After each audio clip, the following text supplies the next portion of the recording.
রাস্তাঘাটে টাকা তো কুড়িয়ে পেয়েছো, কিন্তু কখনো সোনা কুড়িয়ে পেয়েছো? হাই এভরিওয়ান, সুপ্রভাত সবাইকে বাড়ির ছোট মেয়ের ছোট্ট মিনি ব্লগে স্বাগত। আর এইদিকে ভোর 3:30 অব্দি এডিটিং করার পর সকালের হ্যাংওভার তো এখনো কাটেনি না, মানে ঘুমে। তাই কোনো রকম ভাবে এই মহারানী ল্যাদ খেতে খেতে ব্রেকফাস্ট কমপ্লিট করে বসে পড়লো একটু স্কিন চর্চা করতে। না মানে এমনি গরমকাল, তার মধ্যে আমার আবার সান অ্যালার্জি, মানে বুঝতে পারছো ব্যাপারটা। আগের দিন শুটের জন্য 3.5 ঘন্টা বাইরে ছিলাম, ব্যাস তাতেই আমার অলরাউন্ডার হয়ে গেছে। এই কারণে একটু লেপাপাত্তি চলছিল আর কি।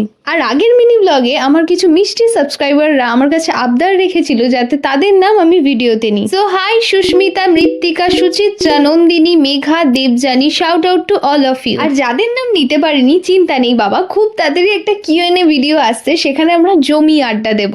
এরপর ঠান্ডা লাগা সত্ত্বেও একটা আইসক্রিম সাটিয়ে আমি হচ্ছি রেডি। না না মানে আমি বুঝেই গেছি এই জীবনে নাড়ু আর নাড়ুর মা থাকতে আমার তো ডেটে যাওয়া হচ্ছে না, তো আপাতত ওদের সাথে একটু ঘুরে আসি। আর এইদিকে মিষ্টির দোকানে ছানা বড়া থাকা সত্ত্বেও আমার দিদির চোখটা এরকম ছানা বড়া হয়েছে, কারণটা জানো? মলোজা, এই কলিযুগে 10 টাকা পড়ে থাকলে 2 মিনিট পর খুঁজে পাওয়া যায় না। আমার দিদি সোনার কানের খুঁজে পেয়েছে রাস্তায়, ডু ইউ নো? যদিও তদন্ত করে জানা গেছে ওটা সিটি গোল্ডের।